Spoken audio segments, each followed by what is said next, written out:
Hello, my name is Jonathan Forster, and welcome to the Multi-Story Thinking Podcast. I'm an interior designer and educator. My job is to improve quality of life and productivity by helping people to create beautiful and practical spaces to live and work in. The Multi-Story Thinking Podcast takes an educational slant to the interior design world. So sit back, relax, as we help unravel the mysteries of interior design.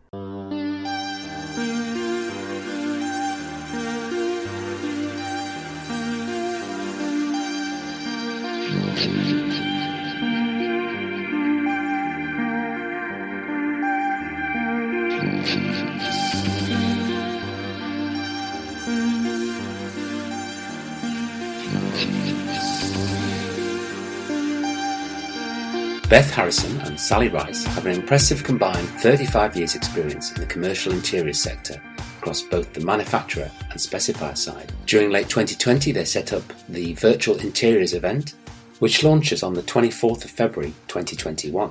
This unique event creates an ideal place for virtual networking, product innovation news and thought leadership sessions. I spoke to them via Zoom a few weeks before the launch of their event. In this episode, we discover how social interaction helps us learn, share, and help each other, how technology can overcome physical constraints, the complementary skills that make up a successful partnership, and why sitting around a virtual table with your competitors is probably one of the best things you can do.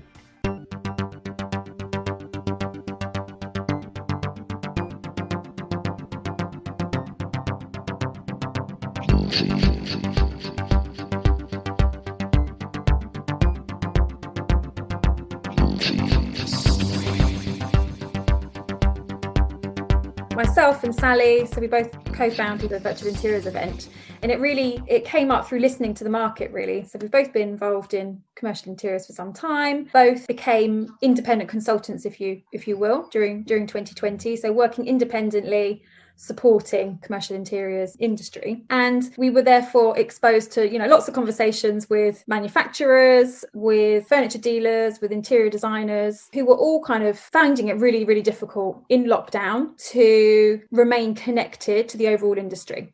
So, we had examples where interior designers were struggling to kind of get samples of furniture because they couldn't go to the showroom or take their customers to the showrooms.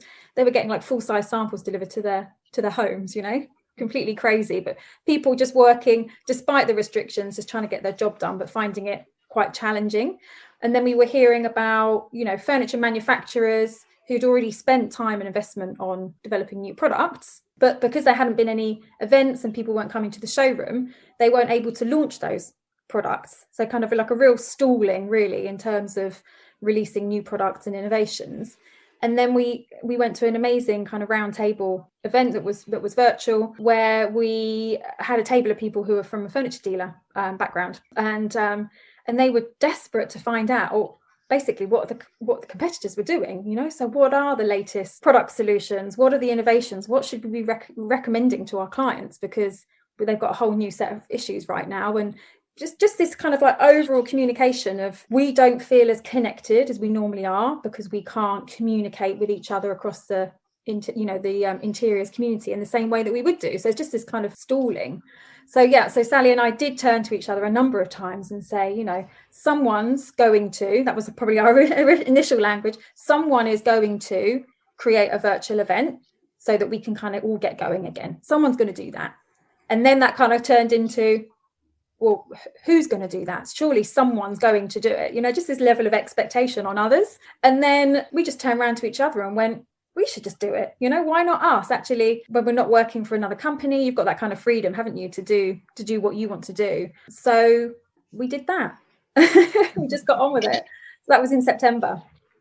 And this whole thing is replacing the real events. Well, is the aim to replace the real events or just create something slightly different in terms of? No, I wouldn't say to replace it at all. I mean, obviously we are limited on what we can do at the moment. Obviously we can't have those in-person events, certainly in Europe and the UK. So at the moment, it's a great solution for the situation that we find ourselves in, as a country, let alone as an industry. Longer term, and obviously we are ambitious for it. Is it to replace? No, not at all. Our industry loves touching, feeling, sitting, looking under desks. We love that. It's design led, isn't it? And it's very touchy feely as a result. So absolutely not looking to replace. But obviously what the last, year has taught us is that, the role of technology in whatever business or industry you're in is key, and the connecting of people. We've had people sign up from 21 different countries, obviously a lot from the UK, but that's kind of blown my mind. And the idea that not everybody can necessarily go to Neocon to look at furniture, or go to Orbitech or whatever big industry event is on at the time. Not everyone is able to, not everyone can afford to, not all exhibitors, we've got some smaller exhibitors on board that wouldn't be able to, within their budget, take part in some of these large events. And being able to give people globally the access to that kind of information, that kind of conversation, that kind of connecting of people, we see has a really valuable place, even when the in-person events come back online. We're definitely not looking to replace those. We miss them as well. Real events, they're great, aren't they? They're, locations and you see the objects up front. Interestingly, about the lockdown for me is that I've felt more connected to the industry as a result of the different Zoom initiatives and also Zoom meetings. And I always used to struggle to get to the real events, because I would just forget to plan far enough ahead and realise that, oh God, it's Clerkenwell Design Week next week, and I've got to do the school run or something like that. But it's certainly made it easier in many ways to connect. But how are you using the online platform? What does it enable you to change? You're not limited by physical space or time as much, are you? You've got the opportunity to put together different formats. How have you been utilising that? Yeah, it's actually one of the advantages of a virtual event is something that we've kind of highlighted, which is access all areas. So just as you said, we don't have any geographical restrictions for the event, which is wonderful. So we've really kind of, harnessed that, finally an event that, isn't determined by having, a London-based showroom or flying people to a European or even an American destination, for example. So people have really relished in the fact that they can access it. And I think you're quite right. In lockdown and working at home, we have made, I wouldn't even say it's more effort. It's just there's a convenience, isn't there, just to kind of switching on and, having a discussion with somebody. We had a meeting this morning with one of our exhibitors in Australia. We've got a speaker who we've been liaising with in Michigan. Those weren't going to be in person, but we can bring them into that event. So that's been really great.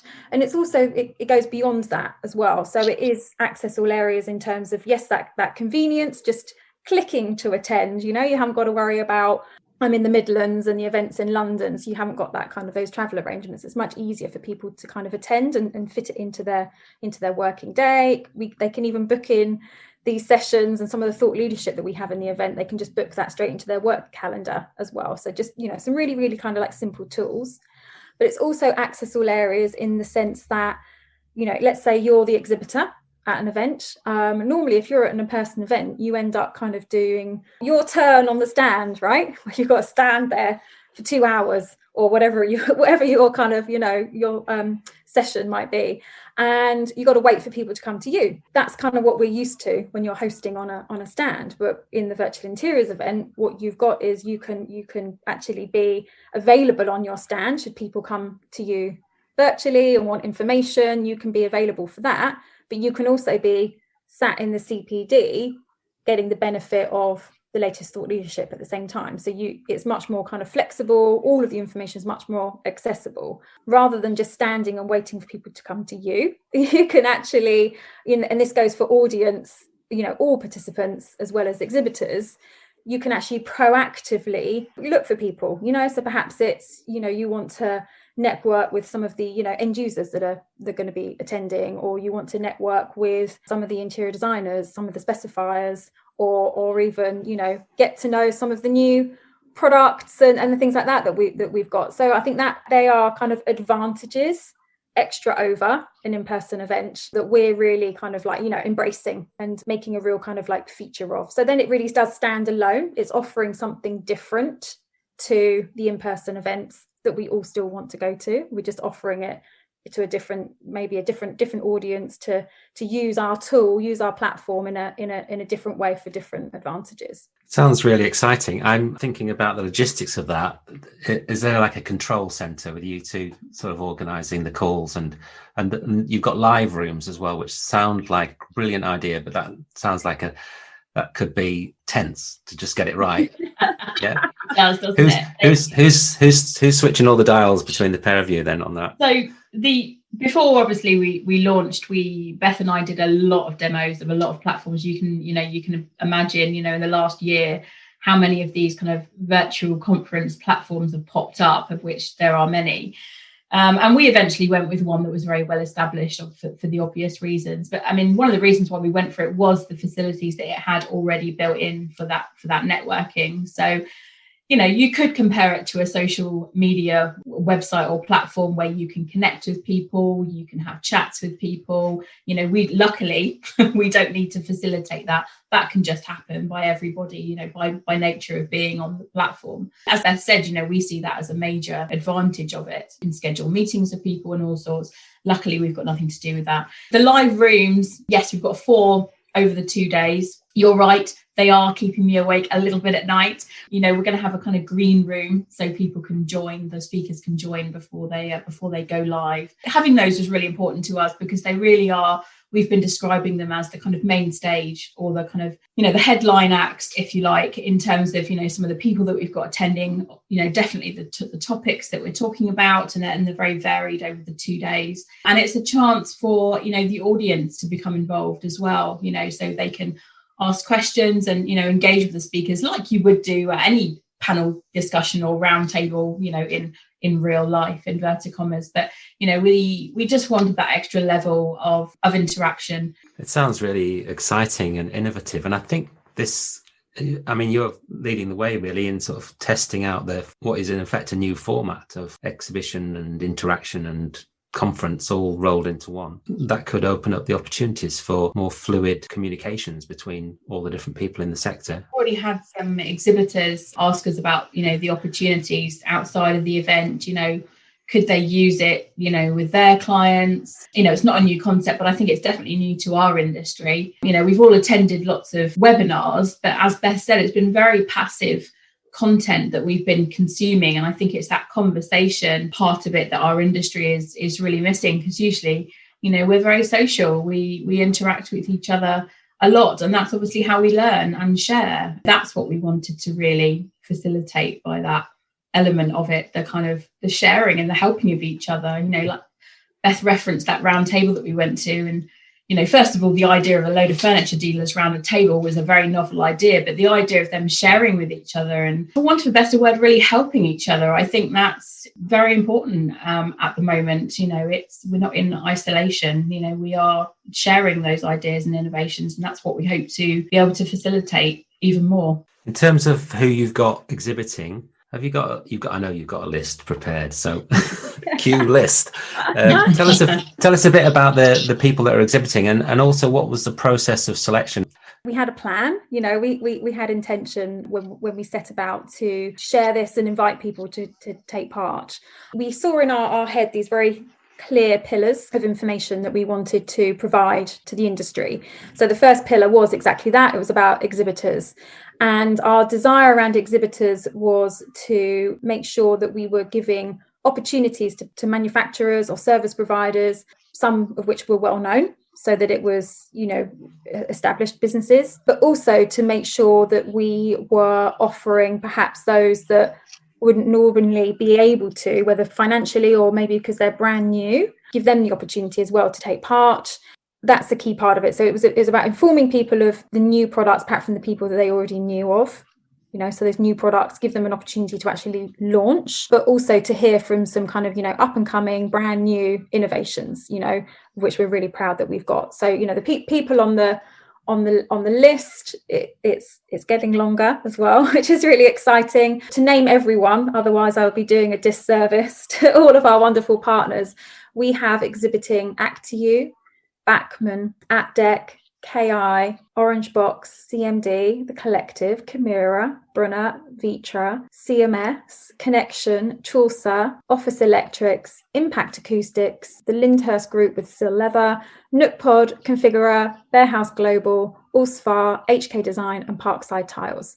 And it was really important as well that we had a mix of different products. You know, it wasn't just about desking or acoustic products. We were kind of being really representative.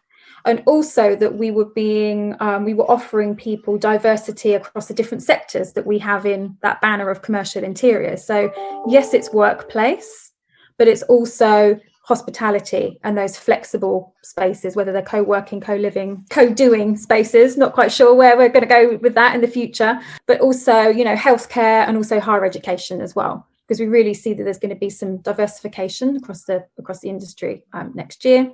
I mentioned 3 pillars. So the second pillar is really around that networking that we've kind of talked about. So it's encouraging of that conversation, encouraging people to make those connections and then obviously take them offline and enhance their, you know, their offering or perhaps their skill set or their knowledge base, you know, beyond the event. And the third pillar is really around that thought leadership. And again, just like with the exhibitors, yes, we wanted to bring some recognized names to the table. You know, what's the latest view on the psychology of the new interior space? I can't even call it workplace because I think that they're going to be fairly few on the ground. They're going to be very blended, holistic spaces, I believe, that we're moving into. So we wanted to hear about, you know, updates on opinions from people that are well known, but also give space to some new thought leadership, you know, some new way of thinking. We think that that's really, really important. So the types of people that we have on board, we've got people talking about mental health and wellness and nutrition in the workplace. We've got people talking about designing for happiness. We've got people talking about neurodiversity, about the environment from a power and also a technology point of view. We've got people talking about what the latest trends are moving forward.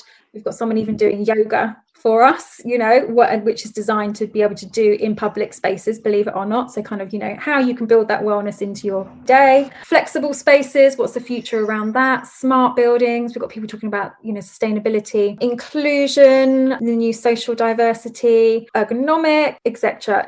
Honestly, so many great speakers, lots of people that you would have heard of that are really recognized, bring a lot of integrity obviously to the event and to the industry, and those new voices as well. Sounds like a really good set of topics there, particularly, I mean, the sort of rising importance of mental health and well-being and inclusive design, you know, understanding that. And I'm pleased to see that, because I think that's what's becoming more and more important in the design process, is those kind of topics and those kind of agendas which actually have an impact on the users. Yeah, absolutely. Being about the people and not just the space. I mean, when Beth and I were thinking about the thought leadership, when we came up with the idea for the event last year, you know, we identified, I think it was 16 or 18 topics that we were positive that we wanted to include on the agenda, and mental health was one of the first that we mentioned.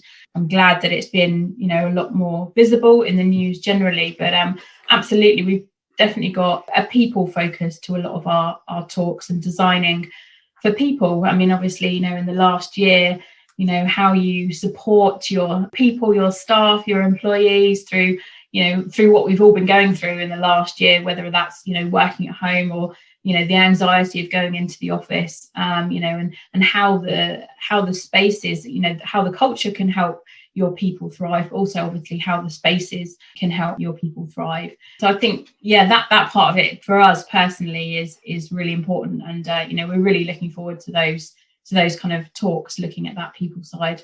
And where did that sort of interest develop? I know you both, well, you tell me where you met. I've seen on your LinkedIn profiles a shared sort of history, and you've been working in the industry. But to actually develop the interest of these, has it been something that you've been passionate about for a long time? For me personally, my kind of interest, I guess, in the knowledge side of our industry really came when I had the opportunity to work for a manufacturer. So I worked for Hayworth, who are a globally cited manufacturer, and they had their own department called ideation. So when I joined Hayworth, that was my first sales role really in the industry. I'd come from a design background. I'd been, working directly with end users, more on the kind of the account management side. So when I moved into sales, it was to be consultative. It was to be service led. And that's when my interest really kind of peaked in the knowledge side of it. And, the research and development around product development, around, the psychology of space, how people use the space, the evolution of the office. And I've seen a few in my 24th year in the industry now. So I've seen a number of evolutions in commercial environments. And I found actually I could do a much better job as a consultant to customers with that knowledge behind me than I could just seeing, especially on the furniture side, which is my background, just seeing furniture as a commodity. There was no advantage to just seeing it as a commodity. It was really around the research, the development, the whys, the hows,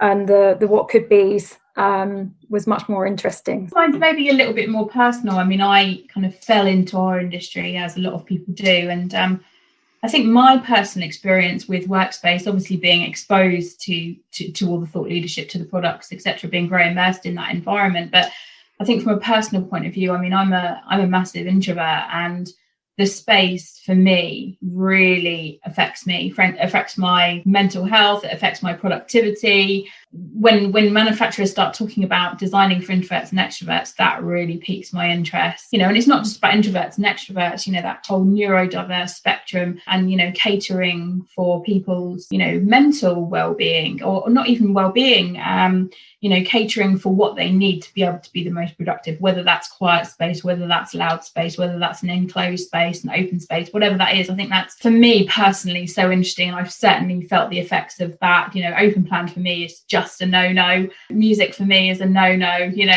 I would quite happily sit in a little office all day, but then that's just me. But from a personal point of view, really, really interesting. And you two met when you were working were you working together at any point, or how's the kind of partnership developed then? And Beth and I were actually both directors on the board of one of London's biggest furniture dealers. Beth was the sales director, I was the operations director, but we worked together for 7 years. So we are very different, but actually that's why this partnership now works really well. Beth's definitely the extrovert, I'm definitely the introvert, and we both have our really strong skill sets, which we bring to it. Beth's great with the clients and great with the selling. I'm great with the spreadsheets and the organization, and in that sense it works really well. That's why we worked well together in our previous job, and that's why it works well together now. So it was an obvious pairing, really, and we were already speaking, as Beth said earlier, we were both working independently, starting our own businesses, starting our own consultancies in our mutual areas of expertise, and we were already helping each other. What business bank account are you using, how do you do this, who did you go to for that? We were already talking about that, so it feels like we never really stopped working together, although we did, I guess, in lockdown last year. But it's a very complementary pairing. If that's not an uncomplimentary. No, I think that's exactly how to put it. We literally come from completely different experiences in our day jobs, and from our past. And I think that when you find somebody that, and it's not like we're polar opposites. There's lots and lots of things that we've got in common as friends. But in business, Sally's got that operational detail, right? How's this going to work? And I guess maybe I'm, it sounds so awful, it sounds like a real cliche, doesn't it? Perhaps I'm more, about the ideas and the innovation, but Sally's got so much of that as well. And I think this process together, we kind of came together as different halves that then made the same coin, another cliche, excuse me. But it's really complementary, and we always bring to the table different experiences. But what this process has also done is, it's challenged us. Of course, that's one of the appeals, right, of doing something different, doing something, courageous, and it's really paid off. I've seen Sally pitching an awful lot and doing follow-up and sales activities, and she's absolutely smashed it. And I'm sure lots of the exhibitors that have come on board because of that would agree. But she's also still, don't panic anyone, she's also the person who's managing the platform and all of those other it's worked really well, hasn't it, between the two of us? Yeah. So Yeah. And this is all in addition to your. Have you got a normal day job as well? This is all piled on top? Yeah, isn't it? yeah. We're definitely two people that like being busy. I mean, obviously Beth, in addition to everything else, is homeschooling at the minute, so full respect to her and to anyone else doing that at the moment. But yes, we both do have our own consultancies. So I help businesses on the operational side of business. Beth helps with the sales and marketing. So I mean, we both work for we work for ourselves now. We have clients that we work with, but we're fortunate that we are in the position to be able to do both. And obviously we have another member of the Virtual Interiors event team helping us in the form of Alex with the marketing as well. So it's not just us. And there's been a number of people actually that have helped us along the way with advice and support and general help. We like being busy. I said to Beth, I think I'm going to take the first 2 weeks of March off just because I think we're just aiming to get to the event right now. Yeah.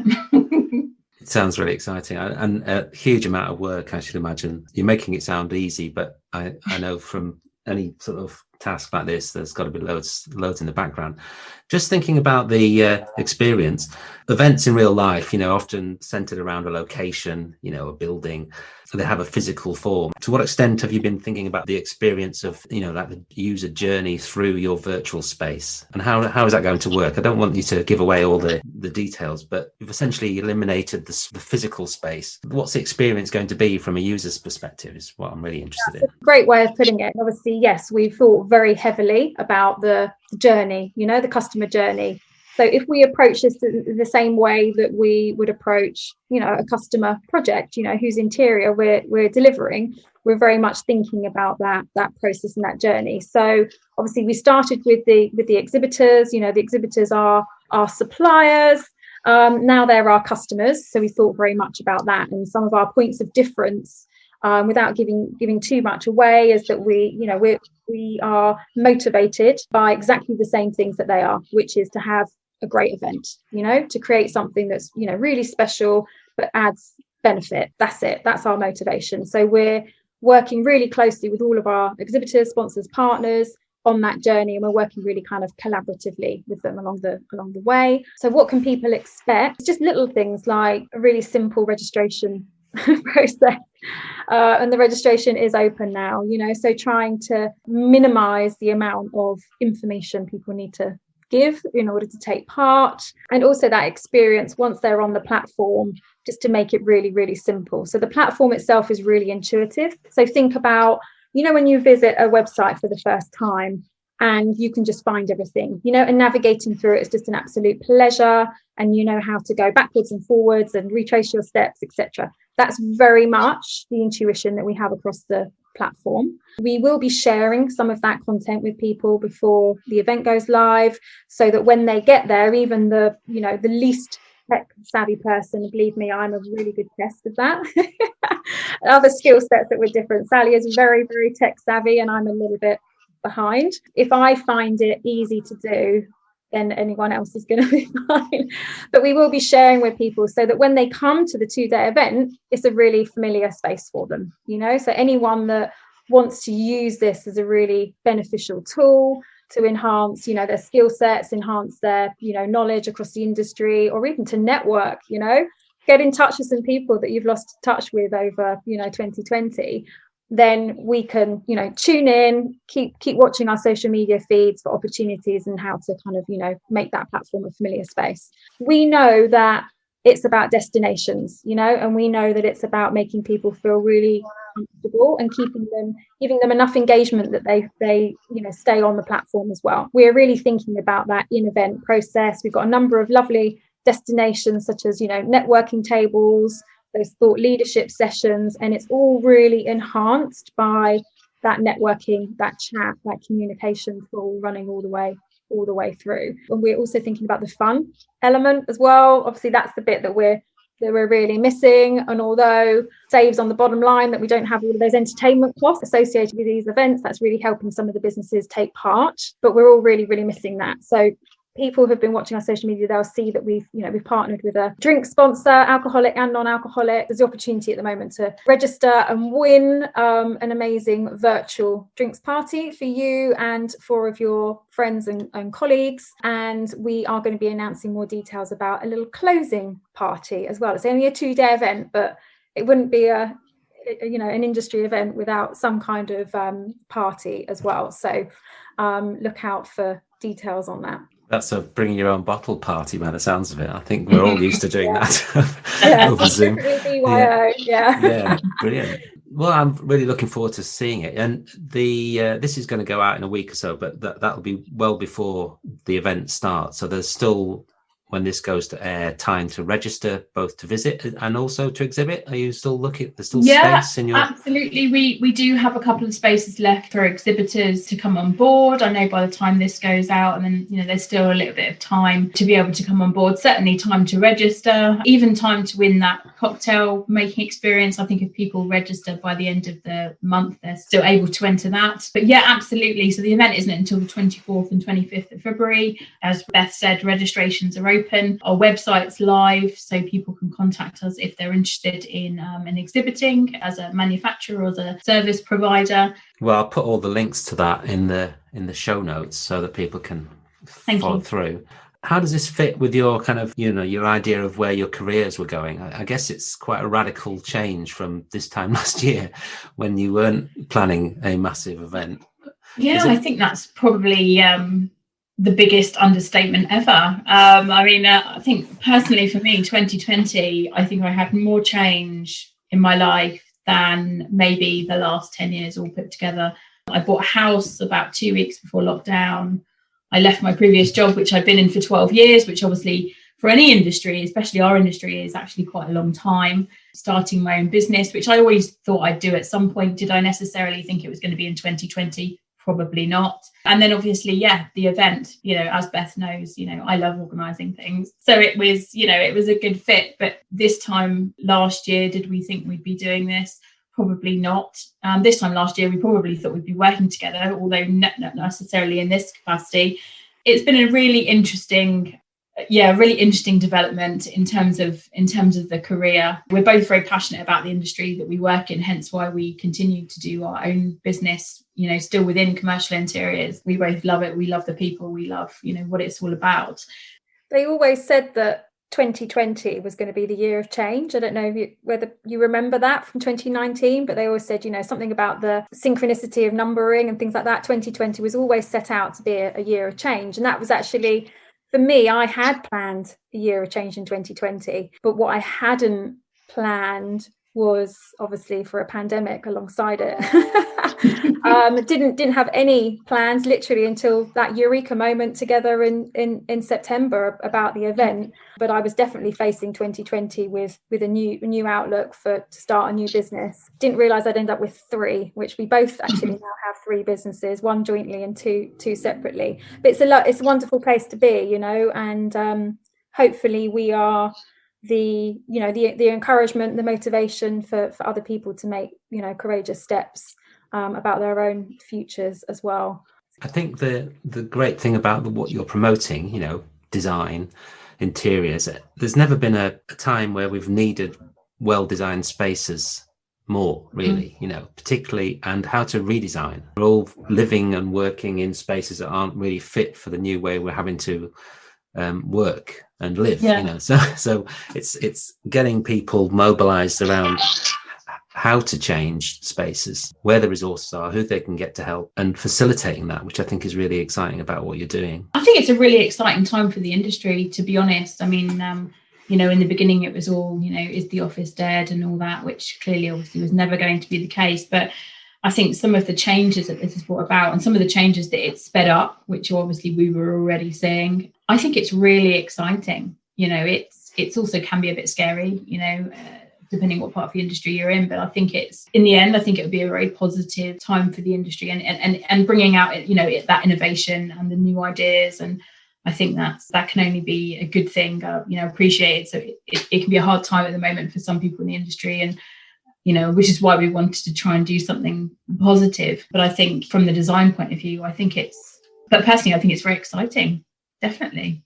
Yeah, I completely agree. It's basically what I see is happening in 2020 is what we've been talking about and encouraging people to embrace for the last 10, maybe even 20 years previous to that, about agility, about having spaces that are based around offering functionality for different types of tasks, not putting people in stereotypical boxes governed by their job role, but actually making it much more kind of task orientated and as well, culturally within businesses, encouraging a culture and a philosophy around motivation and trust, not just presenteeism. Okay. Finally, that's happened. Obviously, the world wasn't prepared for that to happen pretty much overnight, and then just to be able to adapt without the right spaces, so I think that we've as a nation and globally, people have adapted as best they can, probably with really inadequate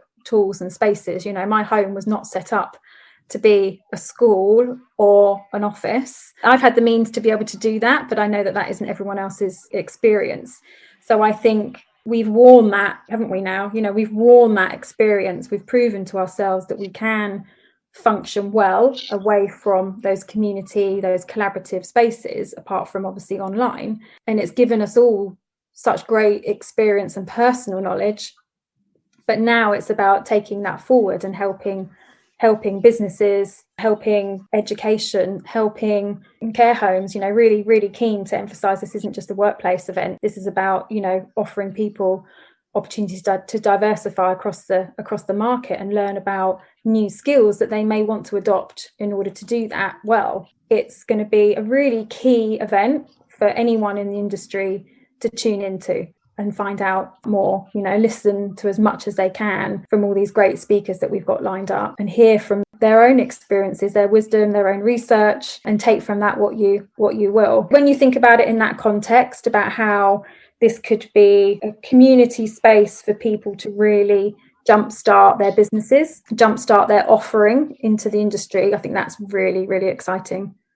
It's really nice to hear the sort of sense of the curation that you're applying to it. Is it almost like you're able to express your passion or your thoughts through the show? Definitely. I mean, certainly, passion and support for, a lot of the people that have come on board as exhibitors, we know personally, not all of them, but some of them, and being able to help individuals and businesses in a positive way where there's, not necessarily a plethora of options right now, that personally has been very rewarding. And in terms of the agenda, the sharing of ideas, we were really conscious that we wanted to give space and airtime, if you like, to, as Beth mentioned earlier, yes, some well-known people that obviously brings people into the event, but we also wanted to give some airtime to perhaps some lesser known people, whether that's lesser known exhibitors or lesser known speakers, who nonetheless have, some really important ideas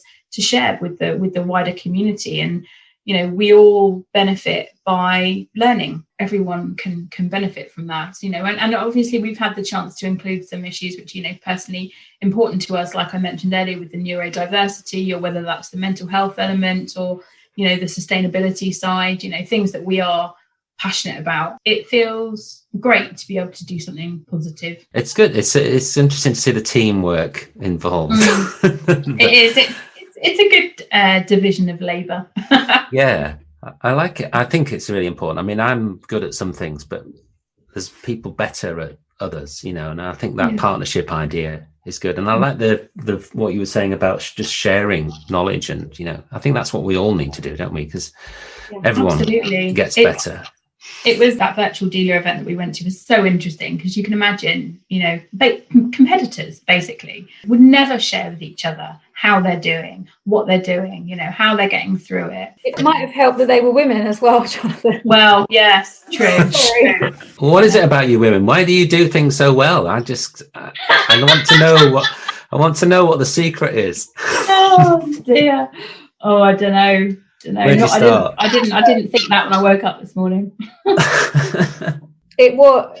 It's just an observation, I think, really, that the people around that table were very open and transparent, and they didn't mind going, what are you doing? I don't know what I'm doing. Right, okay, yeah, I think that is, well, we're getting into the realms of gender stereotyping. I think men are less able to do that because of their Pride. years of pride. Is it pride? Or they're just, are they more I don't know, are they more competitive? Some, I'd say not all, but no. Yeah, it was an interesting dynamic, and I think women are just open. I mean, just generally, most women are open to talking a bit more openly, yes. generally. Yeah. But no, it was an interesting debate. Yeah, and it was really refreshing, actually. So we're like, okay, well, we want to duplicate that. There was a joint emphasis on making our industry better. Yeah. That really stood out to me, because that's something that I've always, even as a salesperson, always kind of spoken really passionately about. Well, we need to make sure that we're doing the right thing regardless of the commercial outcome. The right thing by our clients, the right thing by the environment. And I know that mindset isn't always adopted by others in the industry. It's very much about profit. So that was just really poignant, I think, overall, that people were willing to partake with knowledge, wisdom and innovation and ideas in order to help the industry. That was really inspiring, I have to say. Yeah, refreshing, isn't it? Yeah. And I know we've adopted that in this event, in the sense that we want this to help kickstart the industry, give it direction, give it the opportunity to grow and thrive, not just survive.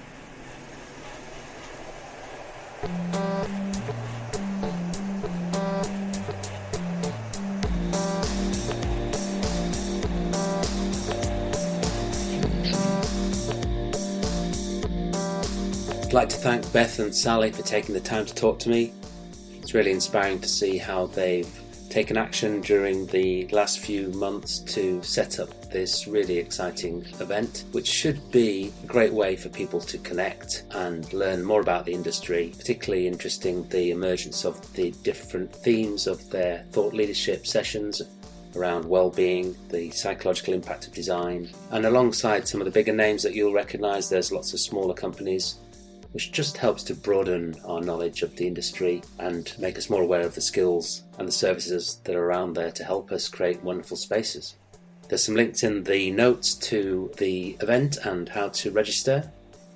I'd like to thank Dave Clark from I Am The How for production support and advice in the setting up of this podcast, Kay Hansen for her planning support and co-hosting for these and our educational podcasts at the University of Plymouth, and Mark Frith for the music. Next week, we speak to architect Ken Mackay. I'd really like to hear your feedback on the podcast. Leave a comment or get in touch via the website or Instagram. Thanks for listening. Bye for now.